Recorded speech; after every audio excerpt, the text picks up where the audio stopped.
Greetings, everyone. This is Volts for November 1st, 2024. How is electrification going? I'm your host, David Roberts.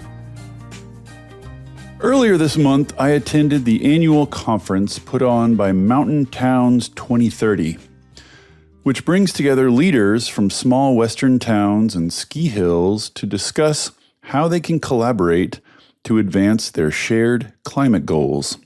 It was a blast. More so than most conferences, it was clear that everyone involved is driven by a deep and sincere love of place, of home.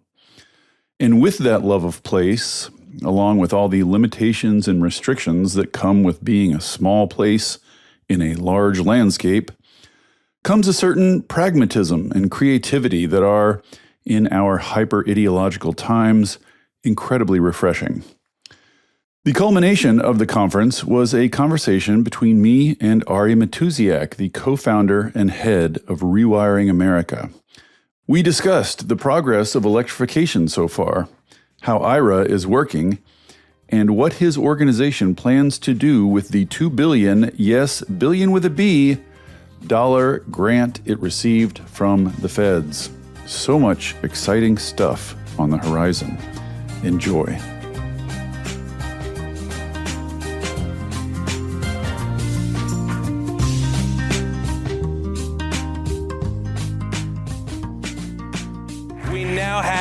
The keynote presentation, and I saw one of these speakers this morning and it blew me away. I told him it was like getting a fire hose of information directly to the face, and in a positive way. It turned out I liked it. It was nice.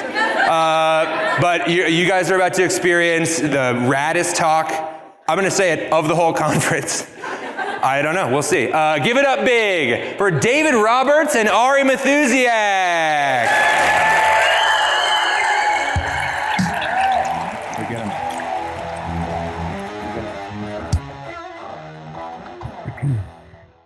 I feel overhyped now. I feel like I need to do something to you should have one of these. Lower expectations. So we're here to talk about home electrification and its various ramifications. And I was telling Ari earlier, so I've been, I guess, a member of the Church of Electrification for several years now, an evangelist to the point of annoying friends and family. So I often assume that everybody surely gets it by now. But, I've been reliably informed that not everyone thinks about this stuff as much as I do. So I thought a good place to start was kind of the origin story of Rewiring America. So, I guess this is how I'd frame it. Like for the first part of my career, I've been at this for 20 years, something.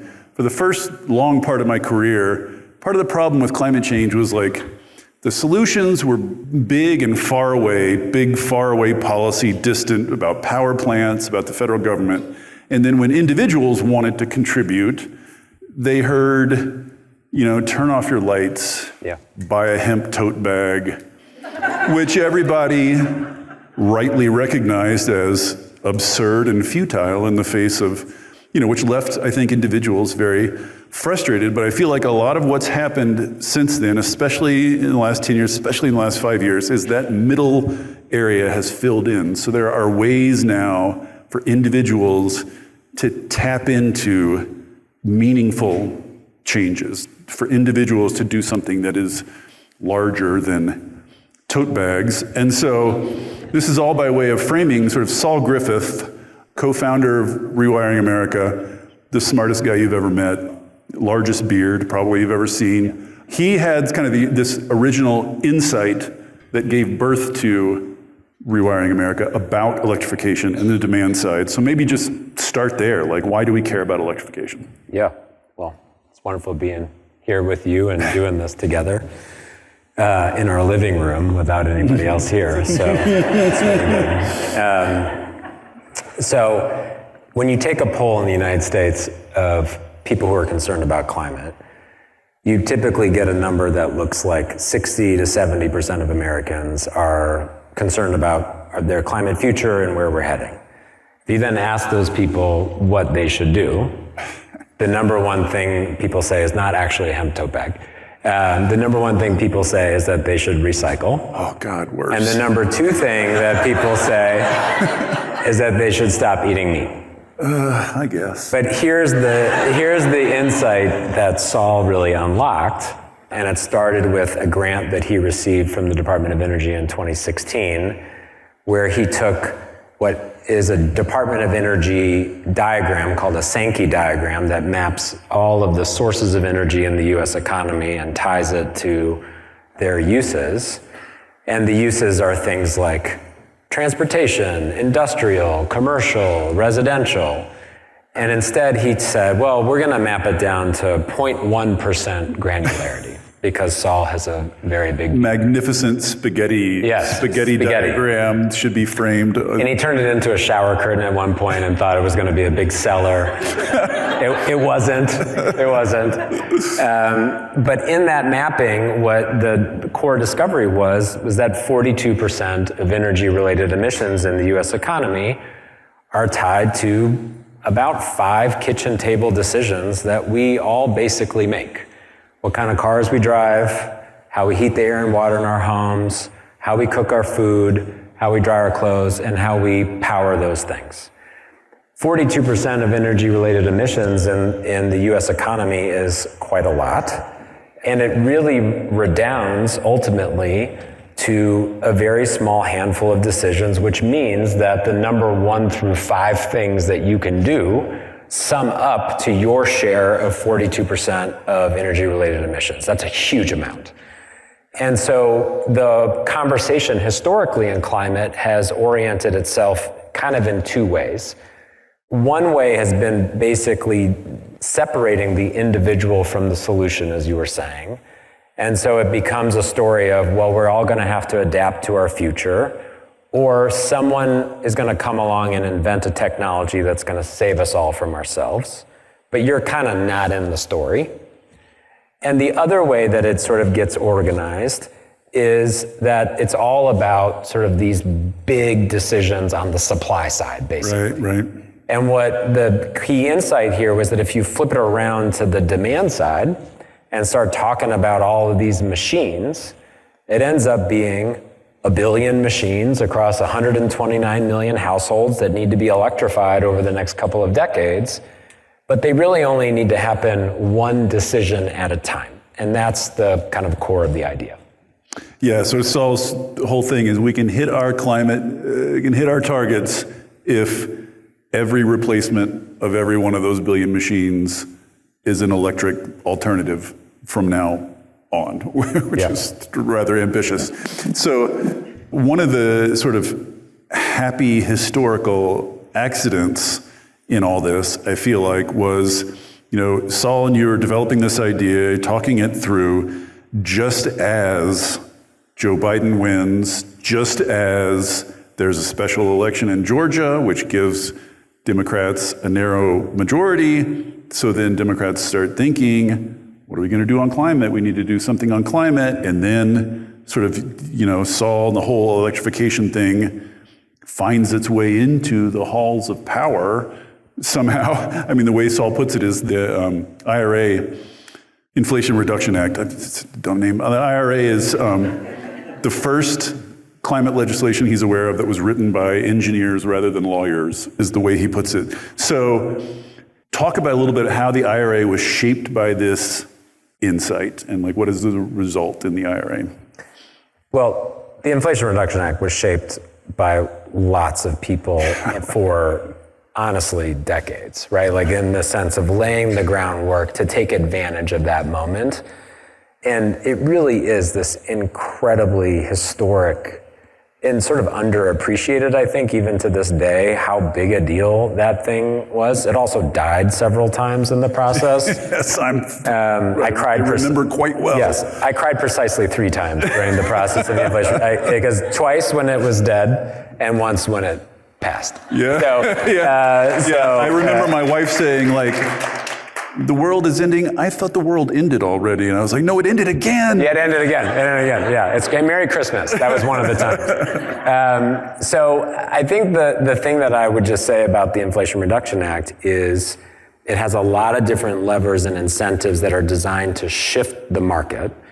But what's really going on in the end is that it's creating incentives for people to take action. And I kind of think about it as what the Inflation Reduction Act did in large measure was it created an electric bank account for every household in this country. Now, people need to know that they have it and they need to know how to access it. And what's incredible about that piece of legislation is that it really is all oriented toward a set of opt-ins. So when the Congressional Budget Office sort of priced the bill in terms of how much it would spend, it came in somewhere around $300 billion. $369 billion. Yes, $369 billion. But the story about the $369 billion is that it was based on a set of projections about how many people would use the things. And so later Goldman Sachs came around and they said, you know what, it's actually more like $1.1 trillion. And we looked at it and we said, actually, if you think about the replacement cycle of all of these machines and the incentives that are in the Inflation Reduction Act, there are $567 billion that could be spent over the decade to support households in those kitchen table decisions. That's an enormous amount of money to go directly to households and communities to help do that massive shift away from fossil fuels and reducing the emissions in the process. For people who aren't familiar, just run through like all the things that are incentivized. Yeah. Well, we have a terrific calculator at rewiringamerica.org that you can go find to learn what you're eligible for. But effectively, it breaks down into a few parts. One, the Inflation Reduction Act does a magnificent job of using the tax code. And so there are tax credits for things like rooftop solar and batteries, for heat pumps, for heat pump space heating and water heating, for geothermal systems, for electrical panels and wiring and insulation, for induction cooktops, and for EVs. But not for electric bikes. Let me just put that on. No, we actually, big disappointment. yes, we actually fought for the electric bikes, so we didn't get them in. But there are tax credits that are available for all of those. And then there are also rebates that are put out through the states for people who are income qualified to get an additional subsidy to help make the math work for them. And the whole premise of the Inflation Reduction Act is basically to push down the upfront cost to unlock the savings on the other side for families. Because the story of the transition to electrification is that households become winners on multiple levels. Yes, it's good for the climate, but in the end, most people don't make climate-based decisions when they're sitting around their kitchen table. They're trying to make their budgets balance every month. They're thinking about the comfort in their home. They're thinking about the health of their kids. And so the whole premise of the Inflation Reduction Act is to push the upfront cost down so that what you access on the other side, you ultimately unlock the savings that come with that. Yeah, it's a very familiar story across clean energy, which is those high upfront costs and then the greater savings over time. So you shave that high upfront cost, then you harvest the savings. I'm sort of curious, just as a kind of geek about the IRA, if there are, other than electric bikes, are there big pieces that got stripped out or lost that still haunt you? Is there any, or do you feel like it covered the household electrification waterfront? Trying to make me cry 4 times. I know. I think there were opportunities in the Inflation Reduction Act to do things around tax credits in particular for heat pumps and heat pump water heaters to make them sort of bigger and also, candidly, to make them more widely available. So they were originally direct pay. Right. And so which just means you don't have to wait and do it on your tax form. You just get it at the point of sale. Right. So they all used to be like that. So there were opportunities, I think, to enhance that, and hopefully we can keep working on that. And then I think with the rebates, the rebate programs that are up and going out to the states, they're robust. They're about $9 billion worth of rebates that are flowing out to the states, but they're also going to get used very quickly. And I think there's an opportunity for us to come in behind and support those policies on an ongoing basis. Yeah. So this thing, which is a pretty big, grand experiment, was passed 2 years ago. Have we hit the 2-year anniversary yet? This is about 2 years old. So what's your sort of grade on implementation, right? We've had 2 years to see how is it working. Are people taking advantage of the rebates and credits? Are they going out? Do people get it? Like, what are the sort of friction points that you see so far in implementation? Well, one of the things that happened as a part of the Inflation Reduction Act is a commitment to reporting on progress. So the IRS is printing the receipts of who's using the tax credits. And the 2023 report is basically out, and it's a stellar grade, a solid A performance in terms of people actually accessing and using these credits. And you're starting to see it in the macro data too. So heat pumps are outselling fossil fuel furnaces now for the second year in a row. And there's a relationship to these incentives that are in the market. The rebates are just starting to come online, and so sometimes people say, "Oh, that's been too slow to get out into the world." And a handful of states have their programs online; another handful will have them online before the end of the year. So the rebates, the money for rebates, goes to states, and then sort of states design their programs. Like historically, programs like that, sometimes you see red states sort of like not moving with alacrity, you might say. Are you seeing that kind of thing, or? No. And, I'll give you an example, actually. The state of Florida. I'm familiar. Yeah. They had made a decision that they were not going to accept the rebate dollars. And then they decided that they were going to accept the rebate dollars. And it makes sense, right? Because why should Floridians pay for somebody else to get the benefit of the rebates when they should be coming to them? And actually, the red and blue and purple states, all of them are working really hard with the Department of Energy to get their programs up and running. And the reason why I think this program is smart in a lot of ways is because it allows the states, the statute says this is the framework for the rebates and how they get applied to all these various technologies. But the states get to focus in on the things that are most important and are going to have the biggest benefit to the people that live there. And so I actually think what's happening is it's creating capacity in states to think about how they can use these kinds of dollars to stand up programs that will hopefully be supported over the long run, but that are creating market momentum locally as well. So just from an individual perspective, walk us through, like, I go buy a heat pump, and then later when I'm filing my taxes, I just put it on there and then it's added to my rebate check, or like, how do you access these things? Yeah. So it depends on what we're talking about. The rebates, for people who are eligible for them, they're point of sale. So it's sort of money off the top. Right. The tax credits are filed. It depends on which tax credit we're talking about.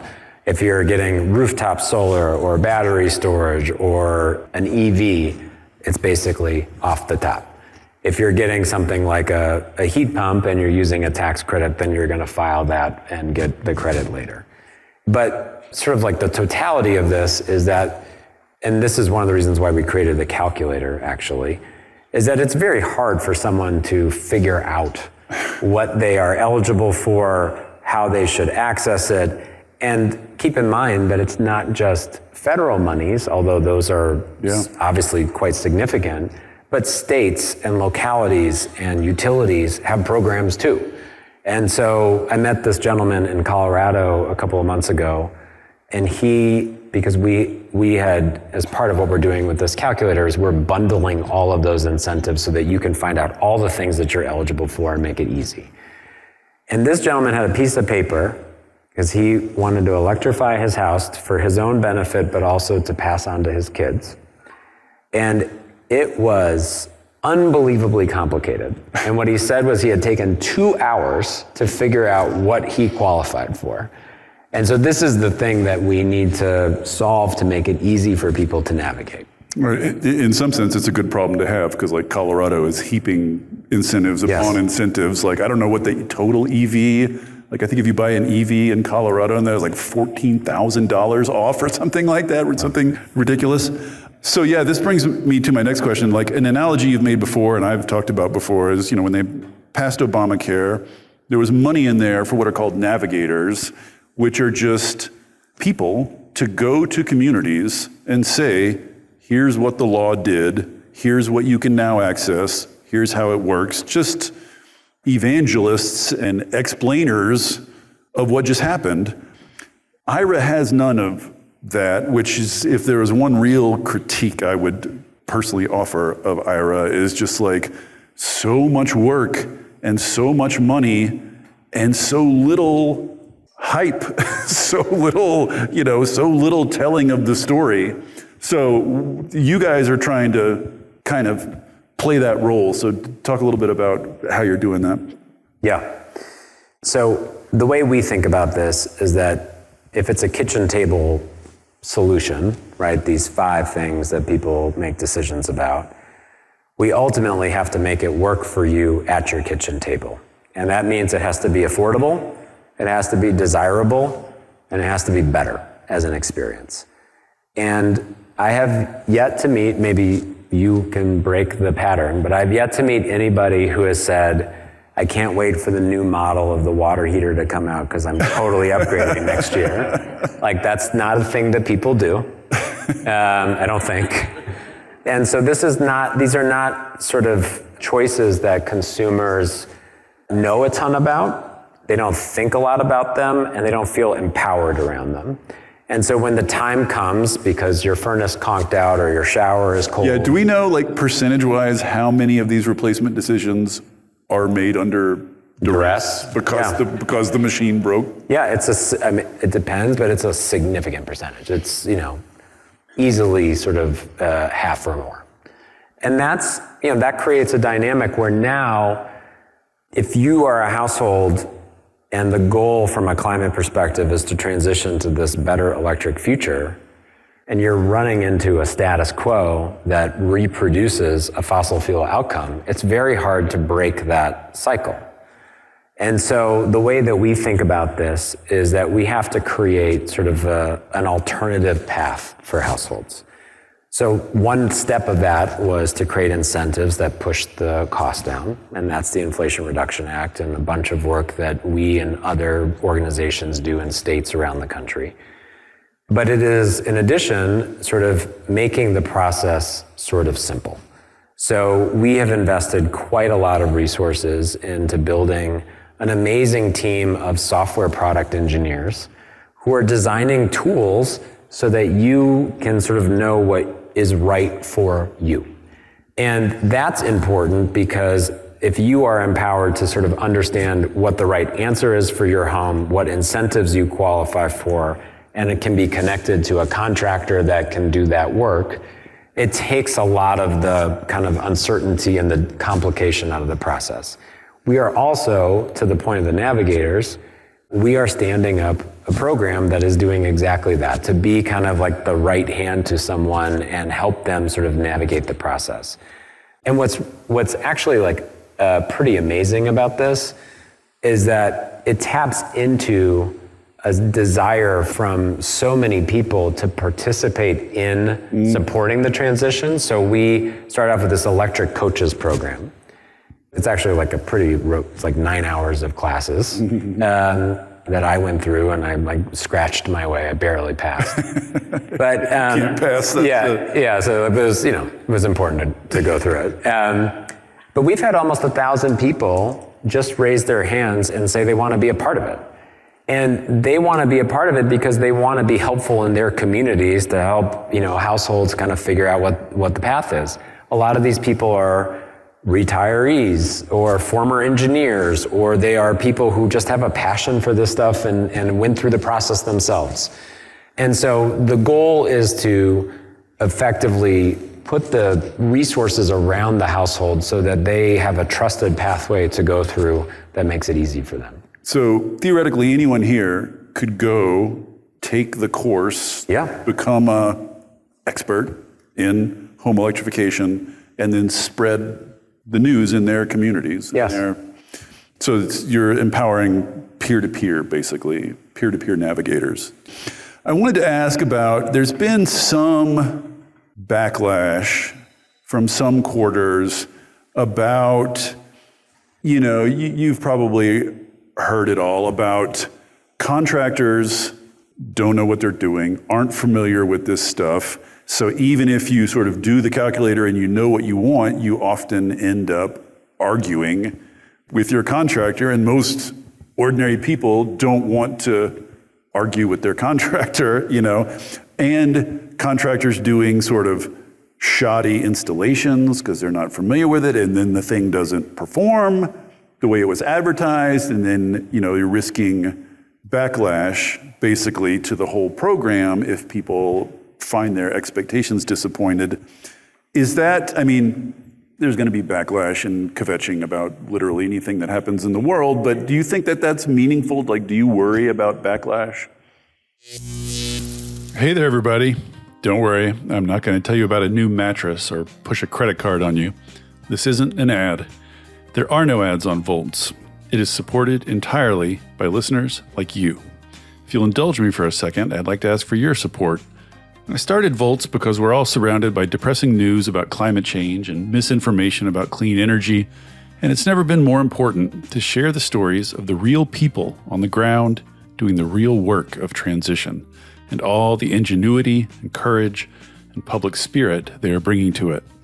People are hungry to hear these stories, to learn from and find inspiration in them. I've heard from people who changed majors or careers after hearing episodes of Volts. People using it in classrooms and community groups, even state legislators who have passed bills inspired by specific episodes. Sharing these stories matters. It makes a difference. If you have found value in it and want to help me continue doing it, I hope you will join the community of paid subscribers at volts.wtf. It's about the cost of a cup of coffee a month. If you don't like subscriptions, you can make a one-time contribution, leave a review on Apple or Spotify, or just tell a friend about Volts. I am grateful for any and all support. If you're already a paid subscriber, thank you. And now, back to the show. There's going to be backlash and kvetching about literally anything that happens in the world, but do you think that that's meaningful? Like, do you worry about backlash? Yeah, I guess the way that I think about it is, what I worry about is creating a great experience for households. And you end up in kind of a chicken and egg dynamic, because there are hundreds of thousands of contractors in the United States. The vast, vast majority of them, probably 8 out of 10 of them, maybe 9 out of 10 of them, do less than $1 million a year in sales. They are small business owners. So if you say to a small business owner, hey, I have this great idea. This bill passed. They love to hear that. Yeah, the customers there's a bill passed, and there's money for heat pumps, and you should totally sell heat pumps now. They might logically ask, how many jobs is that going to be?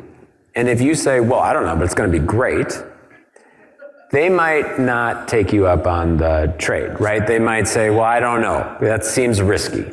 And so this is the status quo, because you have contractors who are trained and accustomed to installing, servicing, selling, promoting a certain type of machine, and you're talking about something that is new and different. Now, one of the ways that you can overcome that is if you have a lot of people in a community raising their hands saying they want that thing. Right. Because now you have created a signal for someone that there's meaningful business to do, and that is a way to kind of invest basically in the opportunity. That for me is a really important North Star, is that the way that you kind of crack through this market dynamic is basically by aggregating demand.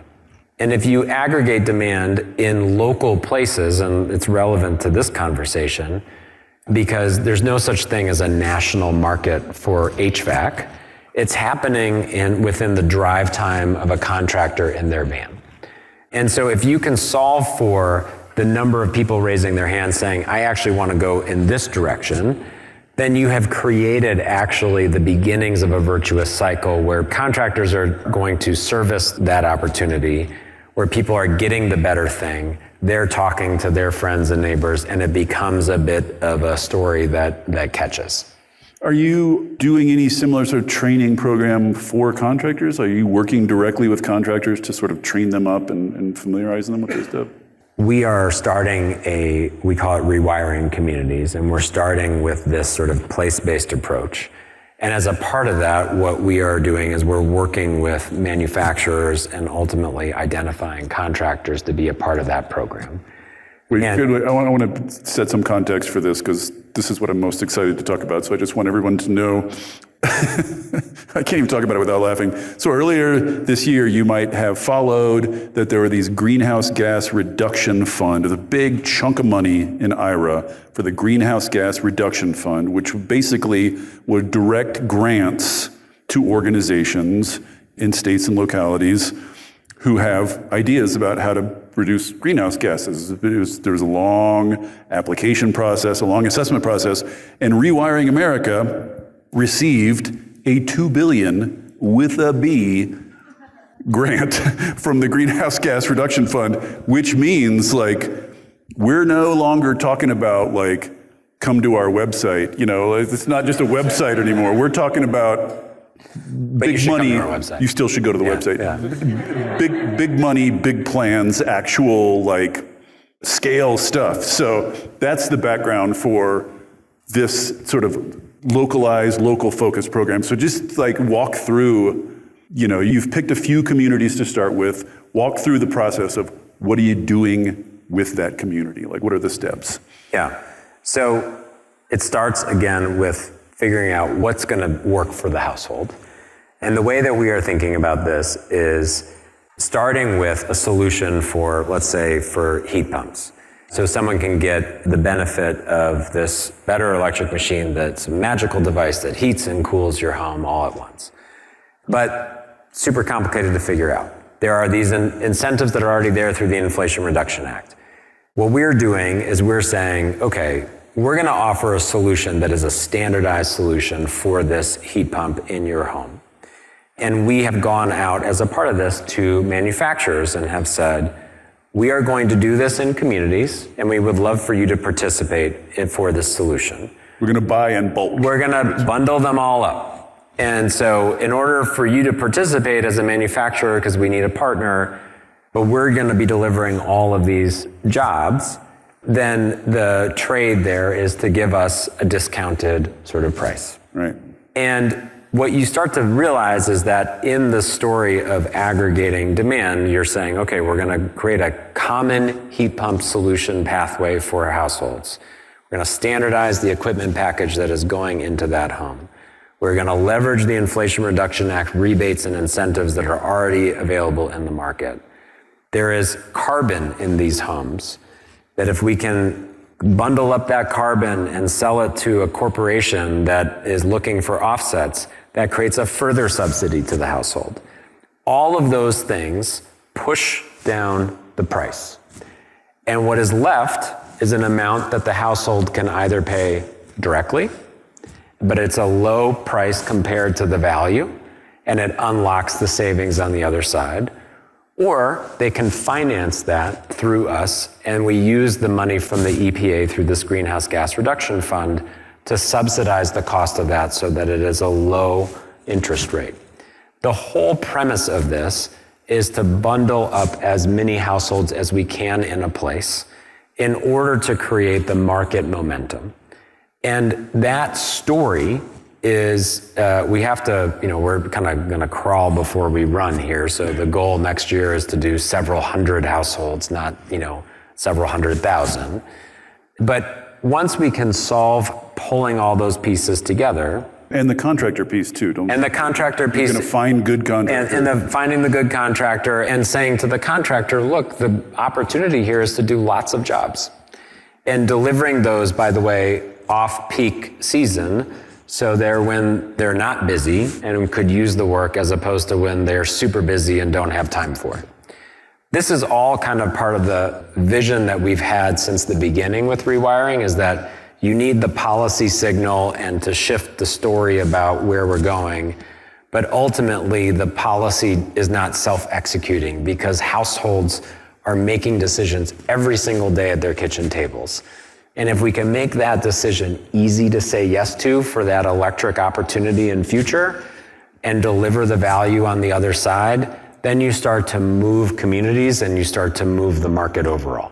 Right. So just to review this, because it's a little bit mind-blowing when I first heard about it. So the idea is you go to a community, you've bought heat pumps in bulk, you've taken the IRA incentives off, you've sold it as offsets, so you've driven the cost of those heat pumps as low as, probably lower than any consumer can find on their own. You've found contractors that do good work and are willing to do the work, and basically all the consumer in the community has to do is say, yes, I would like this, and then you come install the machine, voila. So basically you're taking all the burden off the household other than just saying yes to this offer.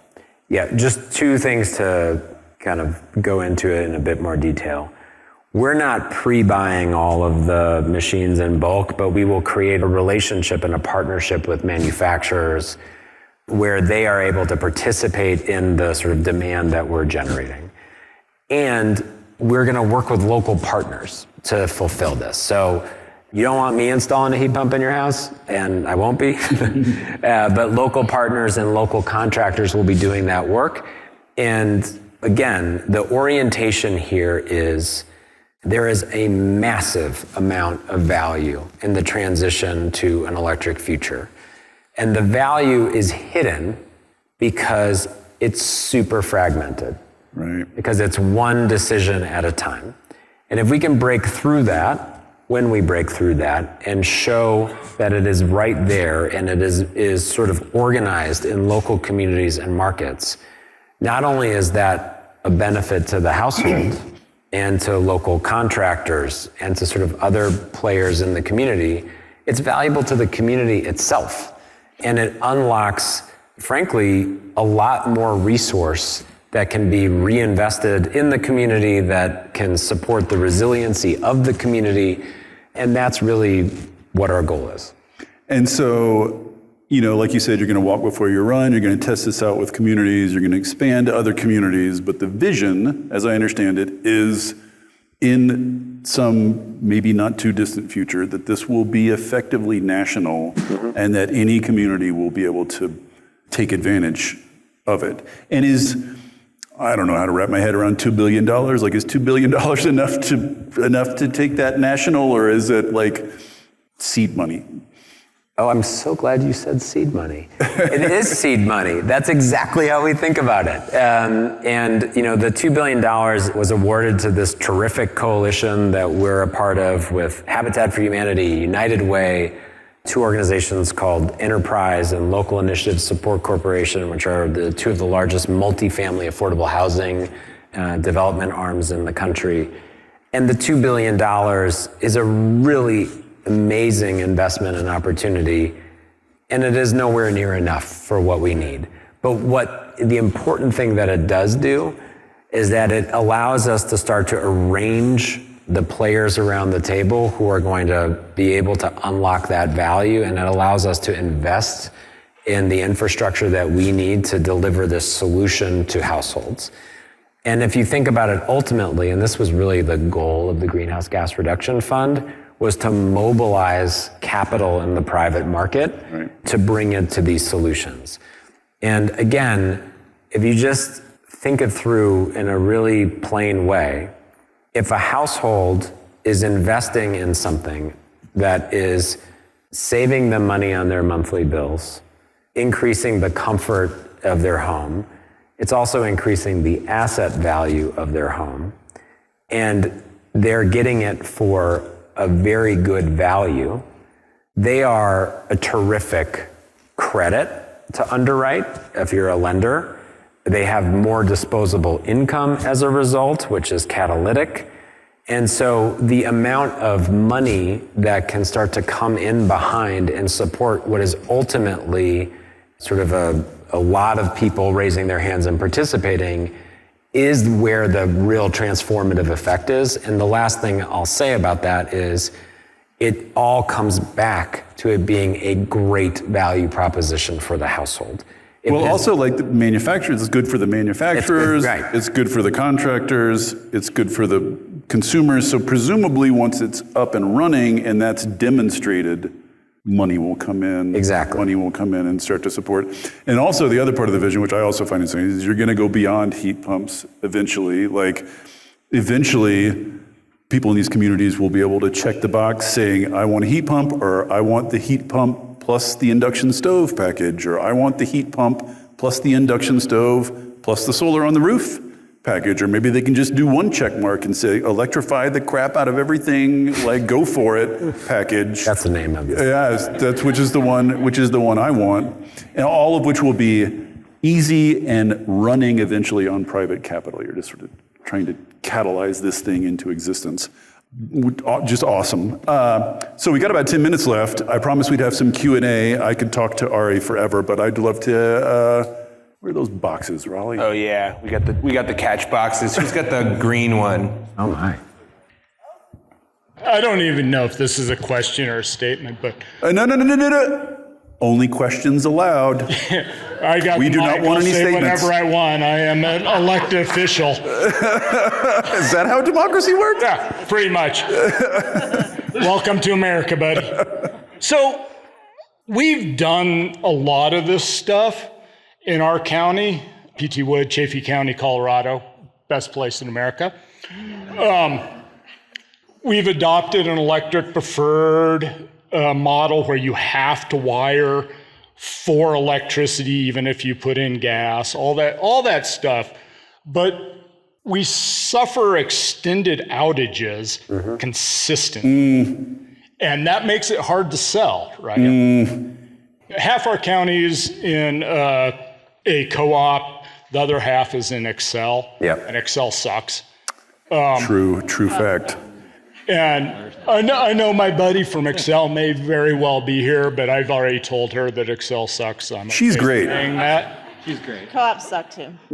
Co-ops, I mean, electricity is super challenging. How do we bridge that gap?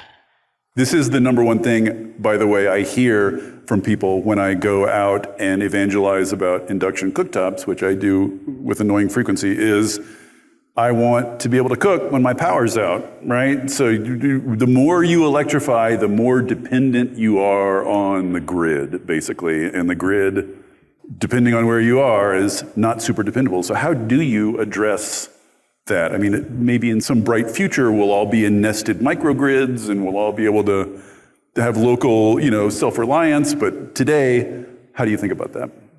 Yeah, I would just say that outages happen in the energy system, period. They happen on the grid, they happen with gas. This is it's not one or the other.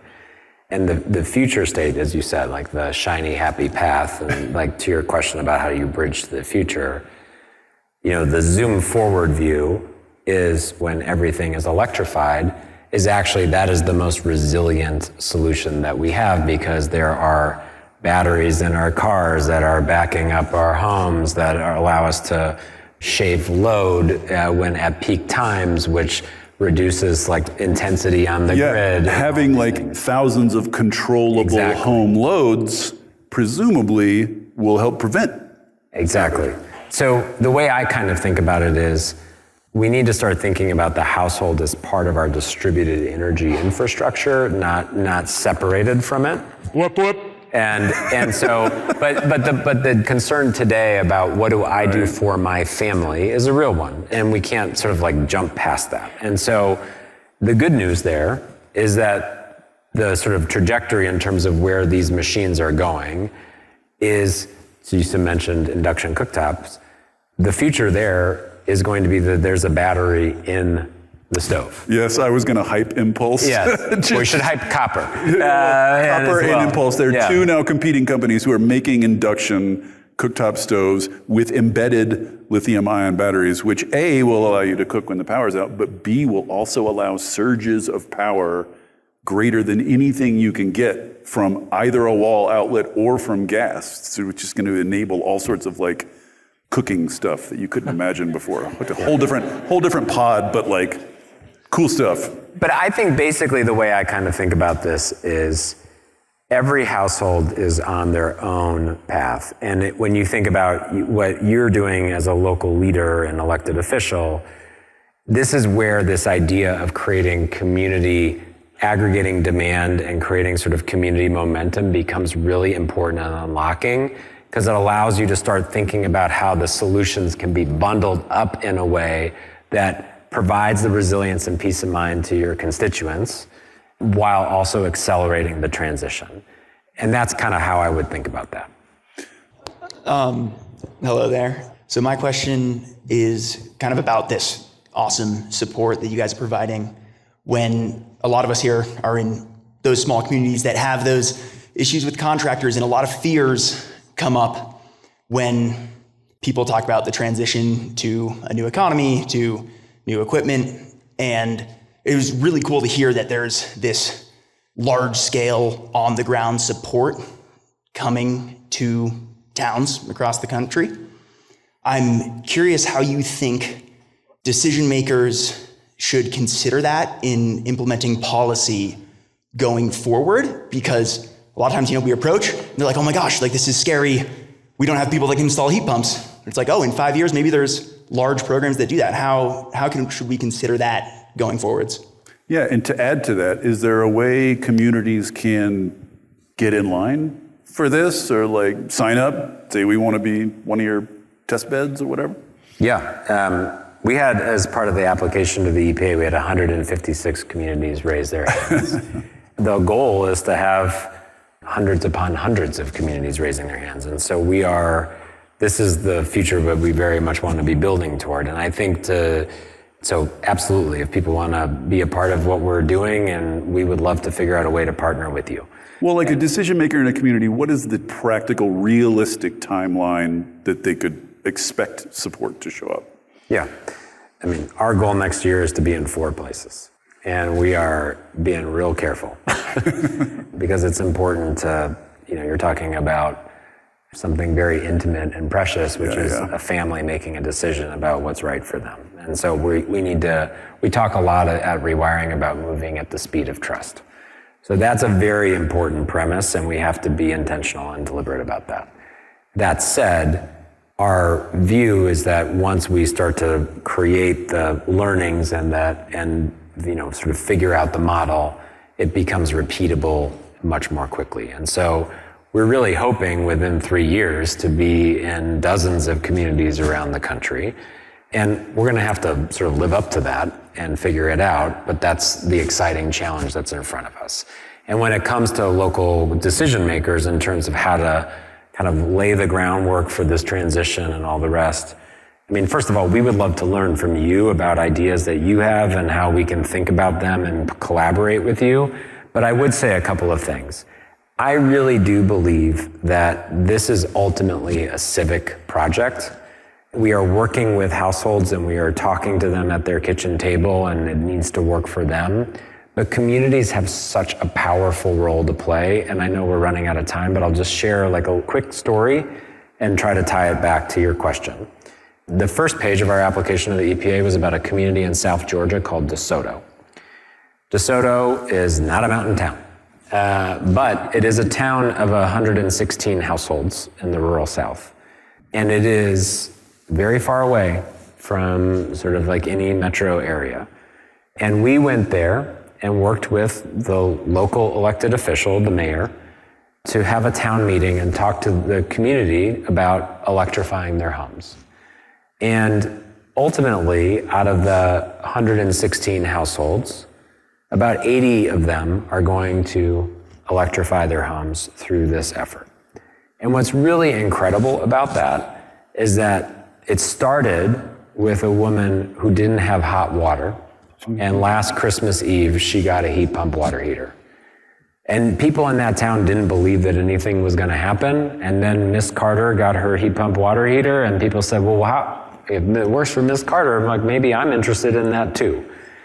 The lesson that I pull from that is that That was a community commitment and community momentum that built. And it enabled households to have the trust to believe that they could participate and that it would work.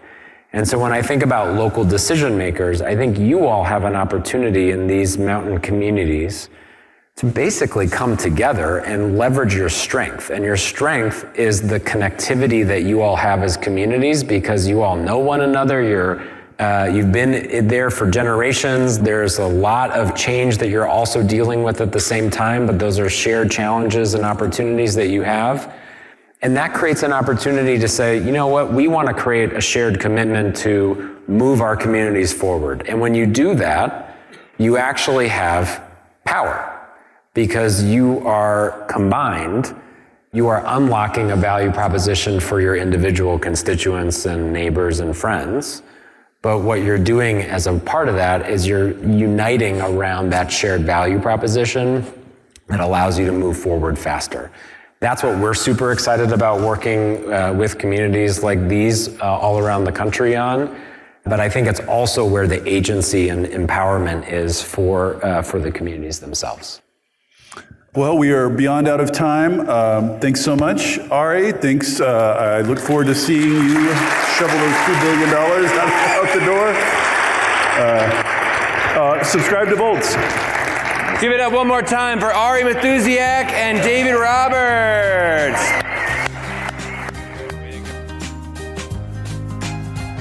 Thank you for listening to Volts. It takes a village to make this podcast work. Shout out especially to my super producer, Kyle McDonald, who makes me and my guests sound smart every week. And it is all supported entirely by listeners like you. So if you value conversations like this, please consider joining our community of paid subscribers at volts.wtf, or leaving a nice review, or telling a friend about Volts, or all three. Thanks so much, and I'll see you next time.